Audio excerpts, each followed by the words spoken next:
I feel pretty good about what they got done. I think there's some impact players in all three phases of the game. There's been some impact coaches added as well. So I thought we would start off tonight's stream with kind of an impact draft, rookie impact draft. But it doesn't have to necessarily be rookies. It could be rookies or anybody who wasn't here last year. And we'll just go back and forth. Maybe we'll pick, I don't know, maybe 8 to 10 guys each that we believe will make the biggest impact. We'll start with the biggest impact and move down. So we've kind of discussed this a little bit. I know you've said Robert Saleh is a favorite of yours. So I would imagine he's going to be at or near the top of your list. But we have a bunch of new people here. There's, you've got Robert Saleh. You've got Gus Bradley coming in. You've got some new coaches. You obviously have some free agents, not big name guys, but DeMarcus Robinson, DJ Humphries, Luke Farrell, Mac Jones, Andre Dillard, Nicholas Petit-Frere, Ross Dwelly, Isaiah Hodgins, just on the offensive side of the ball. On the defensive side of the ball, Trey Brown, Luke Gifford, Richie Grant, Jason Pinnock, Dallas Flowers, Saron Neal, just to name a few. And then, of course, there's all the rookies, both drafted and undrafted. So there's options, and why don't we just jump right in? Biggest impact offseason additions. And we'll see how many we can get. We'll try to go for, 10 each, roughly. What do you think? Who's number one? I mean, number one, you know it. I've been saying it all offseason. He's got to be top of my chart. It's got to be Big Bob, Robert Saleh. I mean, he's back, defense coordinator. Last year, the defense was horrible. Sorensen was just horrible. He was terrible. And I think we finally got a good defense coordinator. And as you saw, the theme of this draft was defense, defense, and defense. So I feel like he's got to be at the top. Like, to me, he's my number one impact maker. I've said it so many times, Larry. He's the biggest acquisition that the 49ers got this offseason. Like, they got some good players. They got some good draft picks. But let's be real. They needed to make that change. Sorensen was nothing. They've had some good DCs, right, with Robert himself. And then, D'Amico, after that, they just kind of been floundering. Steve Wilkes and Kyle obviously just didn't work the way they wanted it to. And then they were kind of looking for that big guy. And they got Big Bob back. And I think that's going to make a huge difference because the players believe in him. And I think, he's here to prove himself. He didn't have a good run as a head coach, but I think he wants to prove that he is a damn good defensive coordinator. So he's got to be at the top of my list. That's my number one. All right. So, and we won't double up. Well, if you go with Saleh, I will, I can't go with Saleh. So, I like that. I like that thinking though. And I do think a really good coach can impact things significantly. And so I'm going to go with the second pick. I'm going to go with Brant Boyer. I was very impressed by Brant Boyer the other day when we went down to minicamp. The guy's a 10-year linebacker, tough as hell, lives for special teams, is really, really passionate about it, and there's an edge to him. If there was one thing I think the 49ers need more of, because there's a lot of people that cover the Niners who don't cover the league. So their porthole to the NFL is the Niners. And if it's not Niners centric, they don't necessarily see it. To me, the one thing that I think the 49ers need more of, they need more bad asses. This is a rough fucking sport played by rough guys. Yeah. You need more bad asses on defense, on your defensive line, at linebacker, on your offensive line, on your coaching staff. Brian Schneider was a hell of a nice guy. Nice guys finish last. I don't need nice guys. I need tough guys. I need smart guys. I need guys that are going to be so freaking pissed off about the coverage that they're going to put a finger in somebody's chest at halftime and tell them what the hell's going on. You know what I mean? This is that there's a little football can be too confrontational. Football can be too personal, too volatile. The Niners are on the other end of the spectrum. They're not volatile enough. You don't feel danger in their locker room. You don't feel like you're around a bunch of guys who could kill you. You feel like you're around a bunch of nice guys. That's fine, but you got to have some other guys in the room. You got to have some badasses. You got to have some Greenlaws. And I look at Brant Boyer, and my thought is badass. He's kind of a badass. You know what I mean? He's kind of tough, and he's got a real high standard for what he expects. And I'm sure he likes physicality, and he looks like a guy, who could put up, 315 right now on the bench and just start throwing it around. He looks kind of like a bad A. And to me, Raj, the Niners need some glass cutters. They need some Charles Haley. They need some nasty. They need some Aldon Smith. They need some Justin Smith. They need some nasty. They need some Ahmad Brooks. There's a lot of nice guys. It's a lot of nice guys. It's like I need some more violence, and I need some more anger, and I need some more dysfunction, and I need some more violence. And I just feel across my football team, and that includes the coaches. And I got that vibe, a heavy violence, football, violent kind of attitude from Brant Boyer, and I love it. I love it. So you go in Robert Saleh, number one. Somebody, I think Damon Bruce the other day described him as a younger looking Telly Savalas, which is a great one. That's a great comparison for Saleh. And he is a good looking guy. But I mean, Saleh's a pretty nice guy too. I mean, I'm not saying that he can't get nasty and sound guys out, but I'm looking for a little bit of nasty. Do you hear me when I say that? I mean, I'm not saying the Niners are a bunch of pussies. I'm not saying that. No, they were soft last year, Larry. But I'm not going to call football players soft. I mean, you're not either. We're not really calling them soft in the grand scheme of things. In the grand scheme of things, no. Compared to other teams, correct. I want to see more nasty. I want to see, and Brian Schneider was a hell of a nice guy. He kind of reminded me of a guy who could be like a really great varsity football coach at a high school. You know what I mean? But he comes across as a really nice guy. I don't want a really nice guy. I'm tired of really nice guys. Really nice guys finish 6-11. I want some guys who are pricks. I want some guys who are jerks. I want some guys who are going to tell the players that they're fucked up. I want some guys to tell the media that we're fucked up. I want some guys who are going to let it fly and live on the edge. Let's get back to, Jim Harbaugh was a little too much on the edge. But I feel like this whole regime, we're not quite enough on the edge. We're a little too comfortable. We're a little too convenient. Our room is a little filled with too many nice guys. We don't have anybody who's really an ass kicker. We don't have anybody who's truly a prick bastard who tells people off and fights guys in the hallway. We have guys who are more functional. And, guys like Juice and CMC who smile and they look like they could be Abercrombie and Fitch models. Enough of that. Let's get some nasty back. It's football. And I think Brant Boyer is the tip of the sphere on that one. And I love his addition.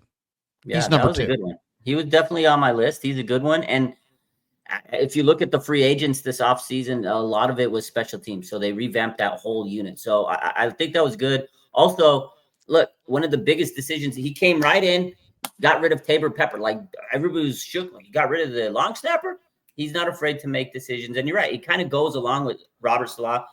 All gas, no brakes. He's bringing in attitude. And I think that's what they needed on the defense was attitude adjustment. Speaking of that, my next pick is the draft pick, the top draft pick they got. First round pick, Mykel Williams. I mean, look at this defensive line. How many times did we sit here last year and talk about they need edge, they need people are still saying, go get Clowney. This is what they needed. They needed a young guy that can come off the edge and play in that defensive system crash the gates, set the edge, get to the quarterback. And I know Mykel Williams is raw, but he's young. He's got talent. And I feel like already he looked like he was doing great at minicamp. Obviously, it's minicamp. You take it with a grain of salt. But he looks like the part. And he looks like he's going to be the guy to help Nick Bosa. I mean, look at this defensive line. Like Robert Beal, he hasn't lived up to the billing. We all expected him to be something because he's from Georgia, right? Now we got a real dog, a guy that was a first-round pick. He's got the talent. And Drake Jackson, he's gone. His knee injury, I told you, Larry, his knee injury was not looking good. He's gone. They need an edge rusher, and they got one. To me, he's the second biggest addition. He was their crown jewel draft pick. And, I mean, you need to get a blue chip. This offseason was built around youth, getting the talent, the draft picks, and he was their biggest draft pick this offseason. I mean, there's a lot of other good ones that I'll probably list. You'll probably list some too, but to me, that's the biggest addition. He was their home run addition to their defense. And, if he pans out and he can hit his ceiling, wow. I mean, look around the league. The Bengals, right? They got Shamar Stewart. Now, he's having issues. He can't even show up to minicamp. Like, imagine if the 49ers would have got that guy. And I'm sure he'll sign eventually and everything's going to come to pass. But the Niners don't need drama. They don't need players that are going to be holding out to camp. They need guys that are going to come in, learn the system, and get ready to whoop some ass, like you said, right? You need a guy that's going to come in, and he knows his job, and he knows he wants to play some football. And so far, all signs point to him coming in, and he's ready to rock next to Nick Bosa. He says he can't wait to learn from Bosa. You got the big, new defense. So to me, Mykel Williams is my number 2. And that's Robert's big guy, his big draft pick. Did you get a chance to read Barrow's rookie impressions article on The Athletic today? Yeah. And one of the things that he said was that Mykel Williams made a very, very strong impression on Chris Kasarik during the rookie minicamp. I mean, I thought he looked good, but I didn't notice Chris, with any incredible impression of him or not. But Barrows said that, and I trust Barrows inherently. He says Mykel Williams made a very strong impression on Chris Kasarik, so that's interesting, and that's exciting as well. So we're 3 picks in. Raj went with Robert Saleh. The question is, who's going to make the biggest impact for the Niners of the new players, the new coaches, new personnel? 1, Robert Saleh. 2, I went with Brant Boyer. 3, he went with Mykel Williams. And now it's back to me with the 4th pick. And I'm going to go with C.J. West. I loved what I saw from C.J. West in this minicamp. I just loved everything about him. Raj. The strength, the quickness, the attitude, he even looks like he looks far rangier and more athletic, I thought, in minicamp. I was expecting him to look more compact and kind of sawed off because he is, 6'1" and change, 320. But he's actually kind of a big 6'1", and he moves well for 320. And that 320 is not bulked up weight at all. It's not bulked up lifting at all. That's his walk around weight. And CJ is just so quick, so explosive, and he plays the game on his feet. I love his lateral agility. To me, CJ West is I think the best defensive player they got. And we'll see. I think he's going to make a huge impact, though, because, I mean, think about it. With Mykel Williams, I mean, you could start Sam Aquinu, right? You could start Yatir Gross-Matos. You got a couple guys there that have played in the NFL and played pretty well, especially Aquinu this last year. But, like, are you going to play C.J. West over – are you going to start Kevin Givens or Kalia Davis or Jordan Elliott over C.J. West? Probably not. So I think C.J. West is going to be a very, very good 49er. I love that pick. I loved everything I've seen from that kid on the field, off the field, in interviews. Chicago kid who's tough as nails. There's some nastiness there. I think he makes a huge impact, Raj. I think he's good against the run right away, but I think there's quickness there where he can move and make plays in the backfield against the run and also hunt quarterbacks a little bit on some key downs. So I don't see him only as a first and second down guy. I think C.J. West has all 3 down capability, and I think he is going to be monster. So my impact number 4, I'm going to go with the 4th pick. I'll go C.J. West. Yeah, I like that pick. He was definitely on my list. He's probably the next one I was going to pick. I'm a huge CJ West fan. I think he's going to be just super stout in the middle. I mean, he's going to be a run stuffer. He's already like got that energy. Like you could tell he wants to go and prove himself. He's hungry. That's the type of guy you want. Everybody's comparing him to DJ Jones. If he's anything like DJ Jones, it's a hell of a pick. QB hater, right? Certified QB hater. So yeah, hell of a pick, Larry. My next pick. Yeah, who's number 5? My fifth pick right here, or the fifth pick to me, is linebacker Nick Martin. I was so happy with this because look, they lost Dre Greenlaw. Everybody was so sad. People were crying. I mean, Fred Warner he did an emotional like farewell post to him. Dre Greenlaw. Everybody loved Dre Greenlaw. Fan favorite. I get it. They needed to replace him, and the 49ers know how to develop linebackers. This guy, I am so excited. He's got speed. He can hit you in the mouth. He's got that lateral side to side ability. Like if he can become and the player that he is able to play, and the linebackers that the 49ers develop, if they can make him what we think he can be, he might just be as good as Dre Greenlaw. And I know it's a big if, but this guy has all the tools to be, that big nasty linebacker next to Fred Warner. And I'm excited because look at last year. You got Devondre Campbell because the injury, and that fell apart in their face. That was like egg in the face. It was horrible. Now the Niners got an absolute dog in Nick Martin. I'm excited. ESPN, they listed him as one of the biggest, one of the rookies to make a big impact this season. They talked about how he has electric speed. He's fearless on every snap. He had some pass rush instincts in 2023 with 6 sacks. He had 140 tackles in 2023. Which was the most by any Oklahoma player since 1984. This guy, when he's healthy and he's ready to rock, he's going to be an absolute machine on the field next to Fred. Take some pressure off of Fred. Last year, Fred was playing with a fractured ankle. Give him some help. We talk about Nick Bosa needs some help on the line. Fred Warner needs some damn help. He's out there playing like Superman.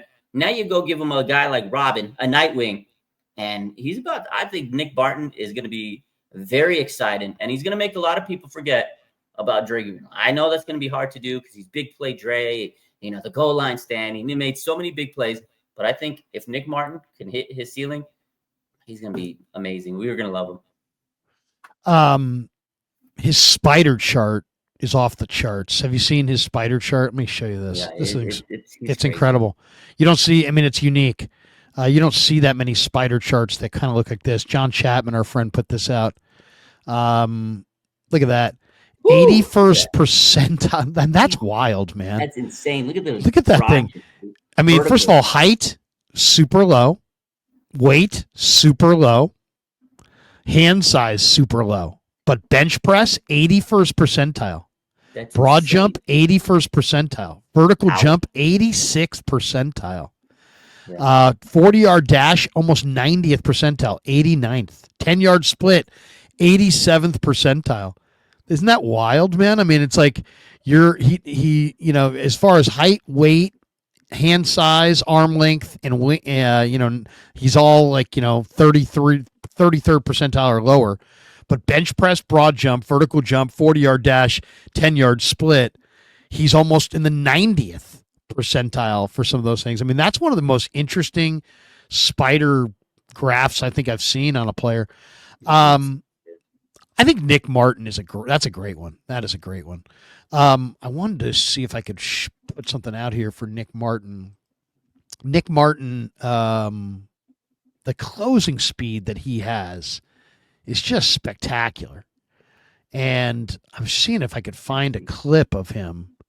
Got a lot of explosive abilities. And he is so freaking explosive. Yeah. And he's just a really fun guy to watch. One of my favorite players to watch in this draft.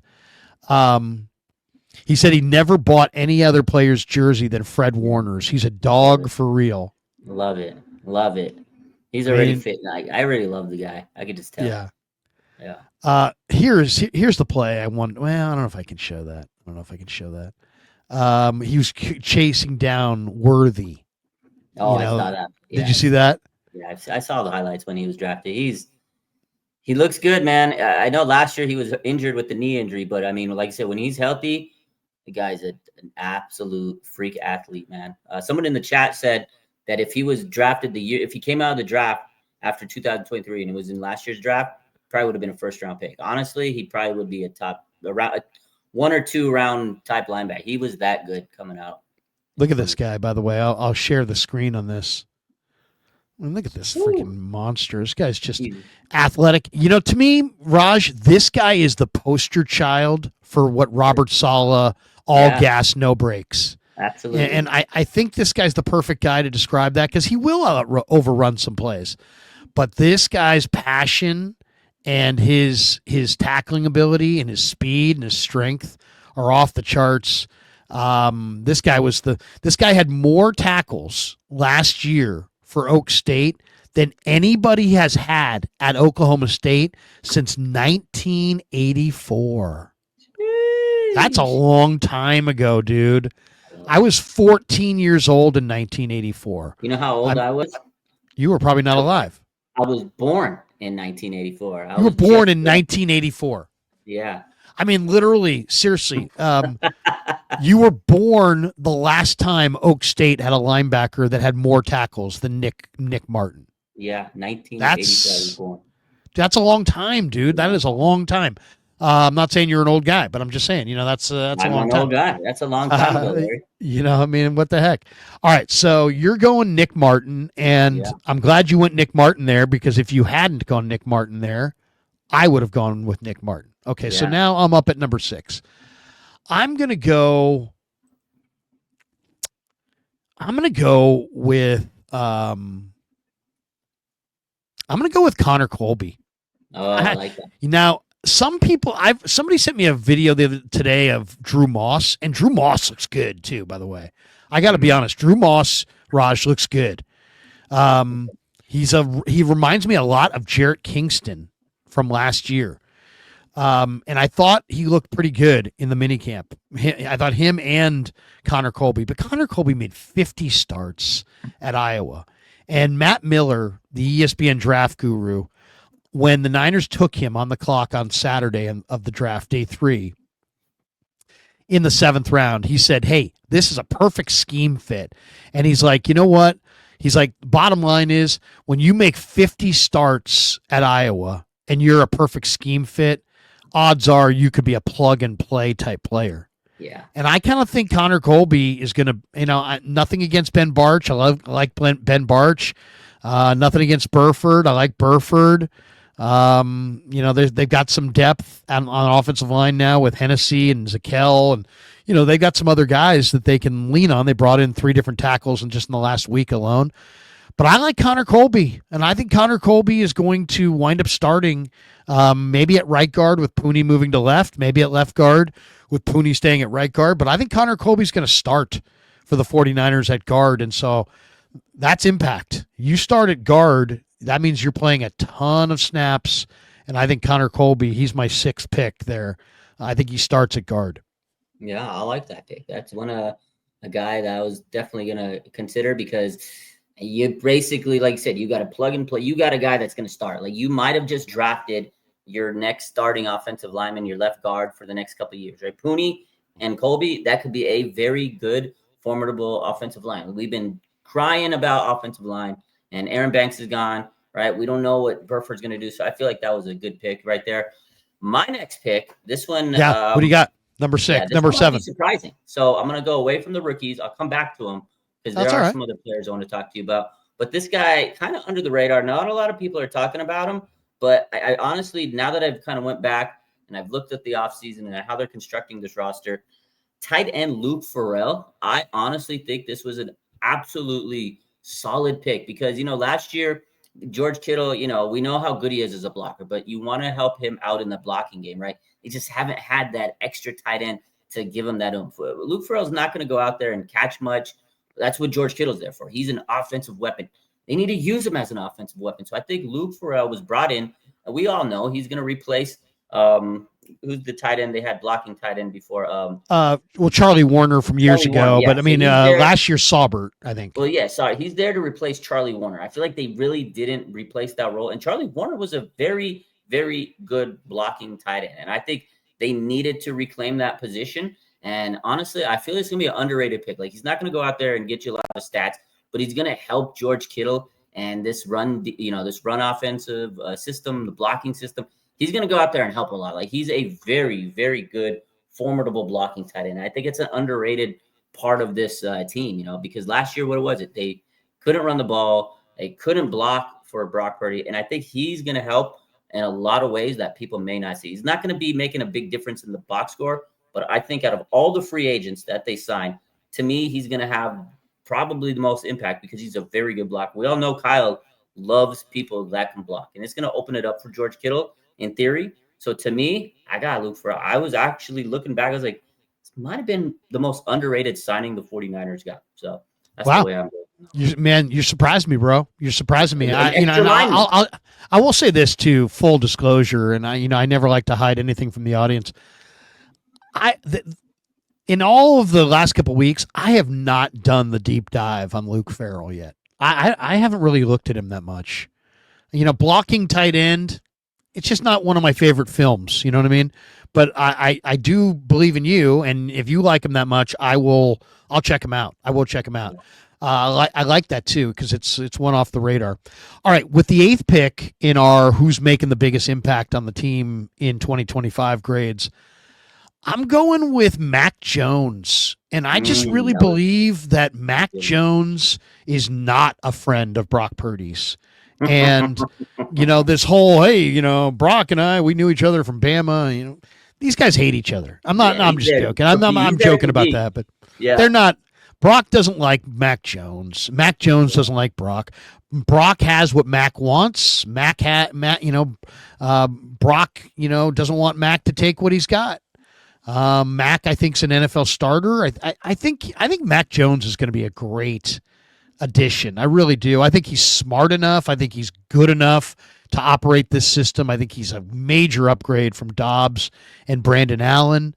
And I think more than anything, this was a great pickup, even if Mac Jones doesn't play.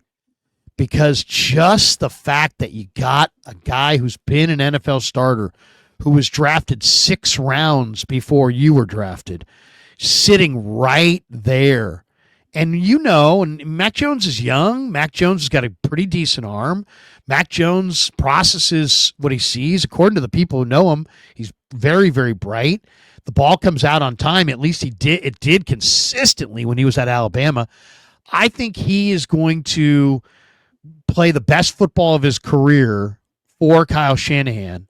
And I think we are all going to notice that this guy's got real talent. I think the number one person that's going to notice is Brock Purdy. And I think Brock Purdy is going to wind up elevating his game and playing in every snap possible so that Mac Jones never gets on the field. And I think Mac Jones represents real competition for Brock Purdy. And a lot of people are like, oh, Mac Jones sucks and this and that.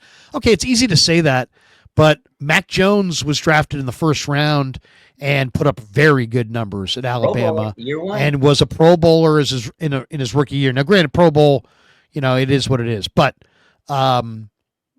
he didn't really start to suck until they started their receiving core fell apart and they started using defensive coaches on the offensive side of the ball.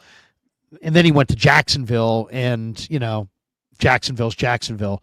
But I think just Mac Jones, just that he represents a threat to Brock Purdy, will bring out the best in Brock Purdy, and a motivated, dialed in Brock Purdy.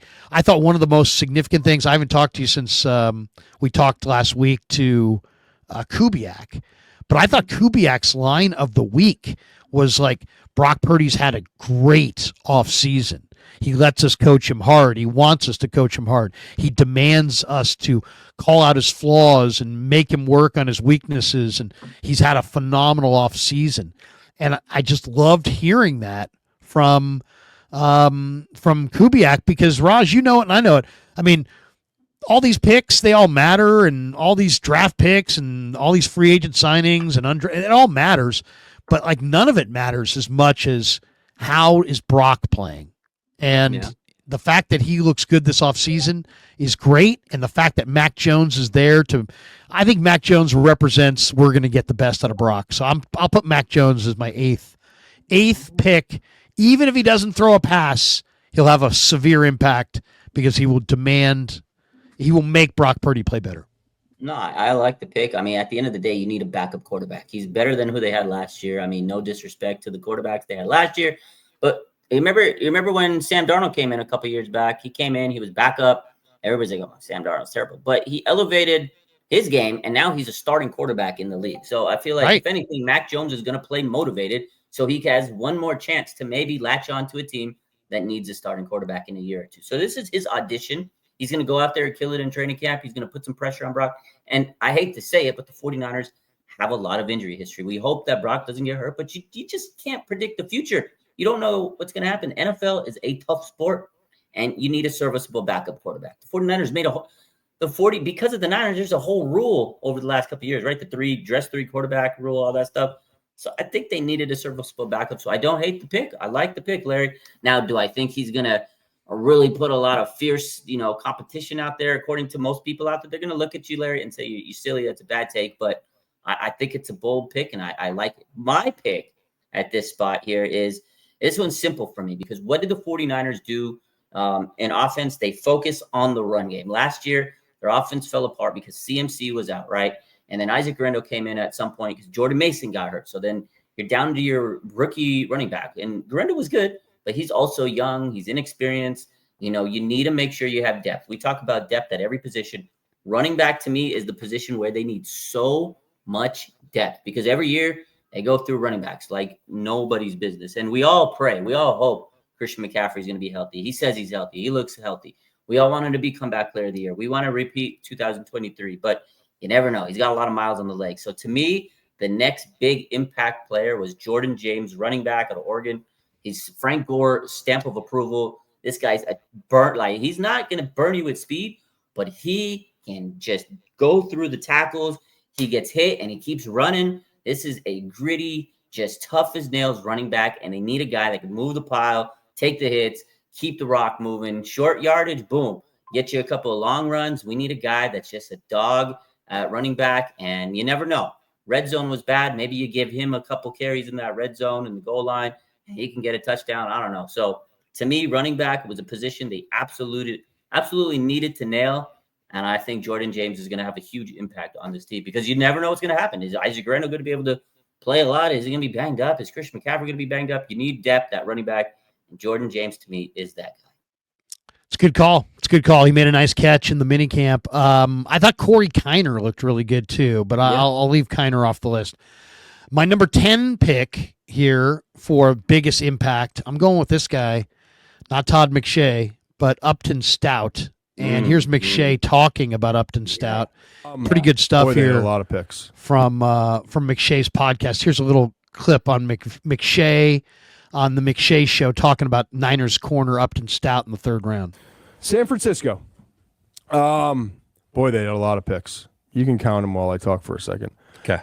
Mykel Williams, absolutely love that pick. I think when you look at Mykel and the traits that you're betting on, for starters, he's a great run defender, like right now. He walks into the league, he's going to be great, setting the edge, long, strong, hard to move, locates the ball, keeps blockers up. He's a really good run defender, and he's got the traits when he's not dealing with an ankle injury, and then when he gets there in San Francisco, and he's like, I can't think of two or three other better than Nick Bosa, and Nick Bosa's commitment to the pass rush and like commitment to the game and every little nutrition, all of it. He's a loony tick, and I love loony ticks, right? Yeah. So I can't think of a much better spot for him to be in. So that was a home run pick. Alfred Collins is a good player. A little early for me, but you bring him in and right away, like he's going to be stout versus the run. He's going to help. That defensive line was threatened for the first time in a long time that it wasn't going to be the baddest bunch of dudes on the block. Yeah. And this is going to help get him right back there soon. Nick Martin. Early. Love the player, by the way. I think I was higher on him than most people. and early. Yeah. Early. Really early. Collins was a little bit early, but I understand that pick. Nick Martin, I don't get that pick. But watch him go out and have 120 tackles, Upton Stout is one of my favorites. Slot cornerback. He's glue. He's glue. I don't care what PFF says. Like, there's no corner that gives up less separation one-on-one. But yeah, he's a slot, but he's a damn good player. But they already have a slot, is what I'm saying. Oh, I had him right there at 101. I was Great value. Great value. I agree with you. But again, it's a position that I didn't really see as a need. Two other names I want to throw out to you. Jordan James. Love that pick. He's pass protection's a sore, but his run skills are not that far off of RJ Harvey. Yeah.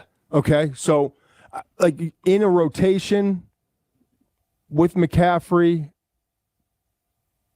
They're going to get the most of them, too. I love that he ended up there. And at some point, like maybe McCaffrey misses a game or two, however it works, this guy will step in. Right. And he's not, no one's McCaffrey, but they're not going to have this like, oh my gosh, we're done. No, he's going to get 80, 85 yards. And then Curtis Rourke, you little son of a gun.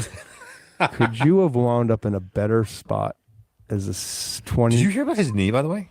No. He played the entire season on a torn ACL. Yeah, of course he did. Anyway, good stuff there from McShay. He likes Upton Stout. Kuiper liked Upton Stout. I thought Upton Stout, and it's funny, I mentioned Barrows. Barrows did a little breakdown for The Athletic, and he said about Upton Stout, he said, that he oozes confidence and solidly built. I'll say this. My takeaway from the minicamp was, man, this guy at 5'8" and whatever he weighs looks just explosive as hell. This is one of the most explosive moving young corners I've seen. 21 reps at 225 tied Tyler Booker. How about that? Tyler Booker and Upton Stout had the same number of reps on the bench. That's crazy. So I'm going Upton Stout. Raj, Upton Stout. We'll go 12 each. Oh, we'll go 12 picks. You're up with number 11 right now. I like the pick. I love that pick. That was going to be my next one. So we're right on sync. My next pick. So this was a free agent signing about a week ago, and I had a couple other picks. I was looking. I was like, maybe that guy. But listen, the 49ers absolutely needed to add some beef on the O-line, and last week they made a few signings. And the guy that stuck out to me is Andre Dillard, offensive tackle, right? He played on the Eagles before. Yeah. He's an intriguing pick. He's 29. Obviously, Colt McKivitz and Trent Williams are going to be your starting tackles. But now they have options. They signed actually 3 tackles this offseason. But to me, out of all the guys they signed, I feel like Dillard has probably the best chance to actually maybe be the swing tackle. Maybe if there's an injury to Colton or Trent, he could slide in and, bridge the gap for a little bit, because who knows? Right, Trent, he's getting up there. He's missed a few games over the last couple of seasons, unfortunately. Last year, Jalen Moore was that guy, and he filled in pretty well. He earned himself a big contract with the Chiefs. He's starting now, so they definitely need tackle depth. You don't know what's going to happen with, injuries and stuff. The offensive line is a tough position. Like, if you can go through the whole year, play all 17 games, more power to you, but you're going to need depth. You need a swing tackle.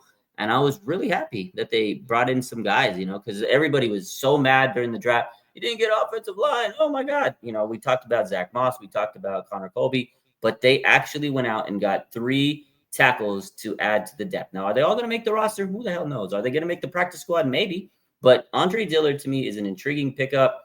And I think he can, at least for the very least, be a decent swing tackle. And if there's an injury, maybe he gets catapulted to the offensive line starting on a day or so. So I thought that was the next big pick, in my opinion. Yeah, I love that pick. I really did. I mean, I love that pickup, I should say. I want to share the screen on Rob Rang, my good buddy, scouting buddy, who has a video that I just located on Andre Dillard from probably when he came out of college for the draft. And here he is at the workout. What I love about this is just the foot speed. I mean, that's a lot of speed for a big man. This is a big man. Look at that. It's pretty good speed right there. It really is good speed. I I know, he played at Wazoo for the Pirate Leach, and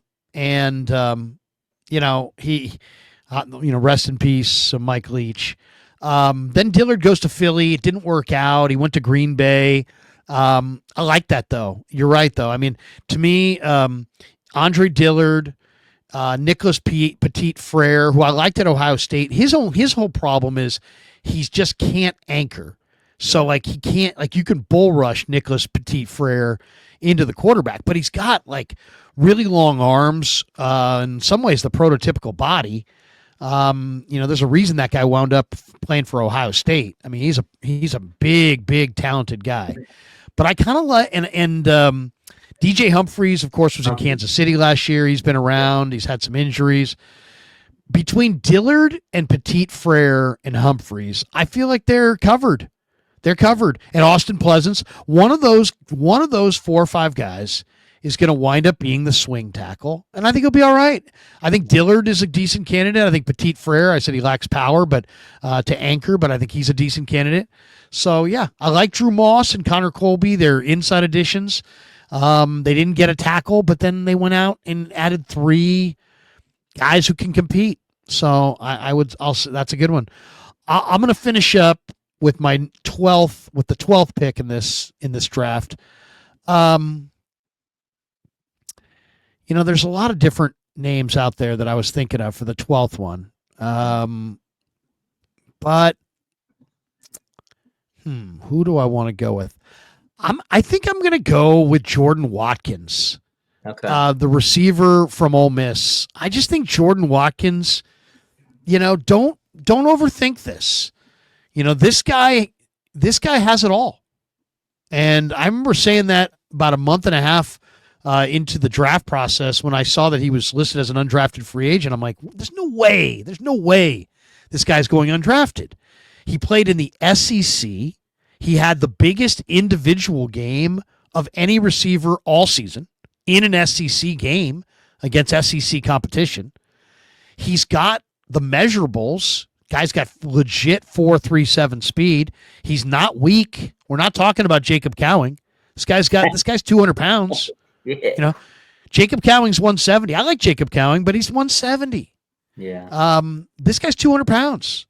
200 pounds, and he runs 4.37. He's a good route runner. He knows what he's doing. This guy has explosive burst at the top of the stem. He gets separation down the field. Jordan Watkins is a talent. I think he's got an ability to separate that's better than Jawan Jennings, better than Ricky Pearsall, better than Demarcus Robinson, better than Isaiah Hodgins. I think this guy is going to be a really, really pleasant surprise. I know people watched him and were like, I don't know. And people were projecting him in the 6th, 7th round. The Niners took him in the 4th round. Oh, it's a reach and this and that. All you really have is, does the guy have traits and production? And then what kind of guy is he? And as long as the guy's a pretty decent guy, and this guy is, then does he have traits? Well, yeah, he does. This guy's got good hands and he runs 4.37. Does he have production? Yeah, he does. So, to me, there's lots of rookie receivers struggle. I think Jordan Watkins is going to be a really nice player. I think he can do some of the things that Debo did within 5 yards of the line of scrimmage. I think he can do some of the things that Ayuk did down the field. And I think he is the guy that nothing against these other guys, right? Demarcus Robinson, decent NFL receiver, veteran, nothing against Isaiah Hodgins, good possession receiver, kind of slow. Nothing against Isaiah Nair. He's a freak of nature athlete, but he, has been kind of a workout warrior. Nothing against Junior Bergen, but he might be more of a return guy. He's a return guy, yeah. But Jordan Watkins, I think, is a receiver and a receiver of note. So I'm going to go Jordan Watkins for number 12 to round us out. So just to restate what we have here, let me just type in Jordan Watkins on my list because I'll tweet this out later. All right, so we went with the impact draft, top 12. Raj went first. He went Robert Saleh. I went second. I went Brant Boyer. Raj went third. He went Mykel Williams. I went fourth. I went CJ West. Okay. Raj went fifth. He went Nick Martin. I went sixth. I went Conor Kobe. Raj went 7 with Luke Farrell. I went 8 with Mac Jones. He went 9 with Jordan James. I went 10 with Upton Stout. He went 11 with Andre Dillard. I went 12 with Jordan Watkins. Wow. I kind of think that was a pretty good little exercise right there. That was fun. That was fun. That was probably the most fun exercise we've done in a while. That was good. I know. We haven't done one like that in a while. Okay, couple more thoughts before. Shout out Kev, man. Got to give Kev. Yeah, Kev. We got Kev with a good idea. How about that? Mastermind. He's the mastermind. Yeah, exactly. He's got like a giant light bulb attached to his brain. That guy's smart, man. That's right. That's right. It's amazing what a little financial stake in the thing will do to somebody's ability to think.